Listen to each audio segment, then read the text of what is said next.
I wasn't supposed to hear it. I wasn't even part of the conversation. But sometimes life throws the truth at you when you least expect it. That night, my wife had invited a few of her close friends over for dinner. It wasn't unusual. She loved playing hostess, showing off the house, the expensive furniture, and the beautifully plated meals she didn't cook but made sure looked impressive. I never minded. I had always believed in giving her what she wanted. If she enjoyed having friends over and feeling like she lived a life of luxury, that was fine. I was happy to provide. Or at least I had been. I had just come home from work, exhausted as usual. I went straight to the kitchen to grab a drink before heading upstairs to change. That's when I heard it. One of her friends laughed and made a joke about how lucky my wife was to have such a comfortable life, how she never had to stress about bills, work, or anything at all. It was a harmless comment. At least, that's what I thought. But my wife's response stopped me in my tracks. "Marriage is like sleeping next to an ATM," she said, laughing. The room erupted in giggles. "I mean, why stress about money when you've got someone who keeps the funds flowing?" She continued, clearly enjoying the attention. "I don't even have to ask most of the time. He just handles it as he should." I felt my fingers tighten around the glass of my hand. As he should.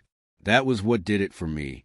Not the joke, not the laughter, those words, the entitlement, the complete disregard for everything I had done, everything I had worked for. She wasn't talking about me like I was her husband, someone she loved, someone she respected. No, I was just an ATM, a provider, a financial safety net. I should have walked into that room right then and there. I should have confronted her in front of her friends and let her see just how much those words had cost her. But I didn't. I stayed quiet, hidden in the kitchen, listening as they joked about how great it must be to have a husband who pays for everything without question. "You don't even work," one of her friends teased. "How did you manage to set this up so perfectly?" She grinned. Simple. Marry smart, not hard. More laughter. I felt something inside me shift. I wasn't angry. I wasn't sad. I was done. I set the glass down carefully on the counter and took a slow, steady breath. I had given this woman everything, my time, my money, my effort. I had built a life with her, thinking we were partners. But in her eyes, I was nothing more than a paycheck, a convenience. I didn't listen to the rest of the conversation. I didn't need to. I walked upstairs, changed my clothes, and sat on the bed for a long moment, staring at nothing in particular. A part of me wanted to believe she hadn't meant it like that she was just joking, caught up in a moment, trying to entertain her friends. But deep down, I knew better. A joke like that only comes easily when there's truth behind it. I had heard enough. Now it was time to act. I didn't say anything that night. I didn't confront her. I didn't let on that I had heard every single word. Instead, I did something I should have done a long time ago. I started paying attention. For years, I had been moving through this marriage on autopilot.membership. Gone. The endless beauty box subscriptions. Canceled. Anything that wasn't essential or directly benefiting both of us disappeared with a few clicks. I wasn't doing this out of spite. I wasn't being petty. I was simply correcting a mistake I had allowed to go on for too long. The next morning, I got up early, dressed for work, and left before she even woke up. I didn't say anything. I wanted her to discover it on her own. It didn't take long. By noon, my phone was flooded with missed calls and frantic texts. "Babe, my card isn't working. Did something happen? Hey, I think there's an issue with our account. Can you check? Why are all my payments declining? Call me now." I didn't respond. Not yet.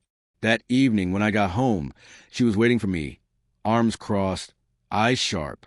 "What the hell is going on?" she demanded. I set my bag down and met her gaze, calm and steady. "I made some changes," I said simply. "Changes?" she scoffed. "My cards aren't working. My subscriptions are canceled. I couldn't even book my spa appointment." "What did you do?" I took a slow breath. I finally woke up. Her expression faltered. "For years, I've been paying for everything without question, covering all the bills, funding your shopping sprees, making sure you had the lifestyle you wanted." I shook my head. And I never once asked myself if this was an actual marriage or just a financial arrangement. She laughed nervously. Oh, come on.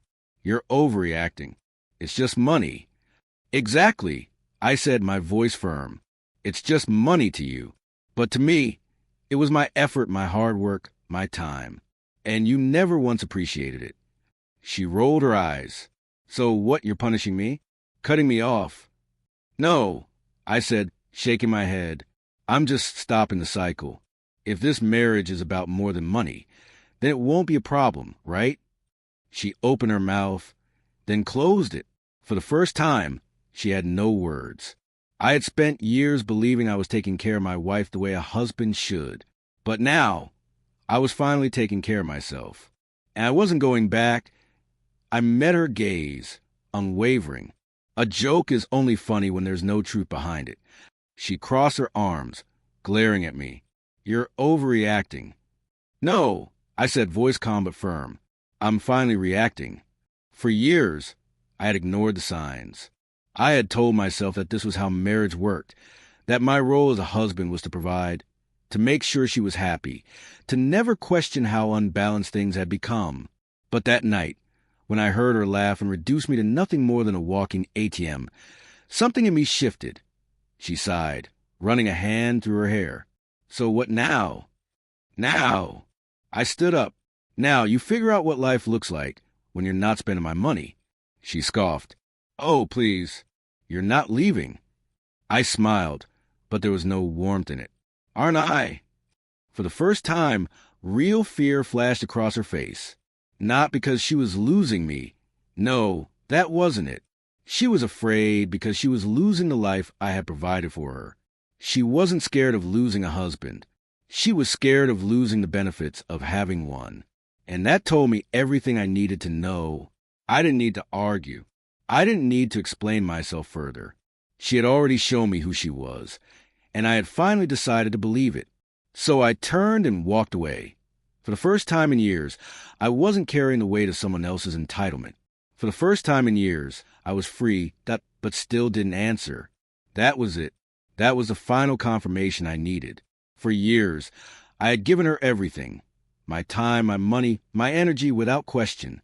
And now, when faced with the reality of having to stand on her own, she had no real response. No real effort to fix things. Just manipulation, excuses, and empty words. I exhaled and straightened. You have a week to make arrangements. Her head snapped up. A week? I nodded. I'll cover the basics until then. After that, you're on your own. She scoffed, shaking her head. You can't be serious. I looked her in the eye. I'm done being taken for granted. If this marriage ever meant anything to you beyond what I could give, you'd understand why. Silence. For the first time, she had nothing left to say. And for the first time, I wasn't waiting for an answer. I turned and walked away, leaving her sitting there, stunned. This wasn't just about money. It wasn't about revenge. It was about respect.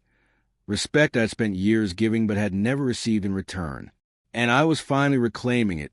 She still had control over me, but she found nothing. For years, I had given her everything without question, without hesitation. Now, for the first time, I was giving her nothing, and that terrified her. She scoffed, flipped her hair over her shoulder, and stormed out without another word. The door slammed behind her, and just like that, she was gone. I sat there for a long moment, just breathing. No anger, no sadness, no regret, just peace.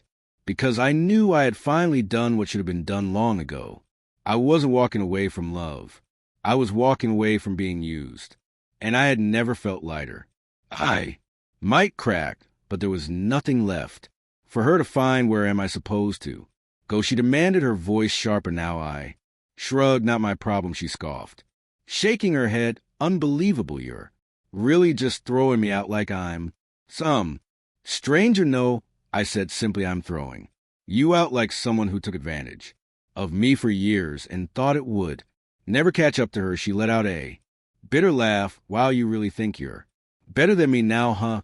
I smirked. No, I've always been better than someone who sees marriage as a business arrangement. I just Finally woke up, she glared at me, but deep down she knew she had no power left in this conversation. Nothing she said would change my mind. After a long pause, she grabbed the handle of her suitcase and walked to the door.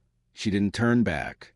She didn't say goodbye. She just left, and just like that, the house felt lighter. No tension, no manipulation, no endless cycle of me working myself into exhaustion just to keep up with someone who never gave a damn about me. I stood up, stretched, and walked over to the window, watched as she climbed into a ride share, probably heading to a friend's place. Maybe she'd call a lawyer.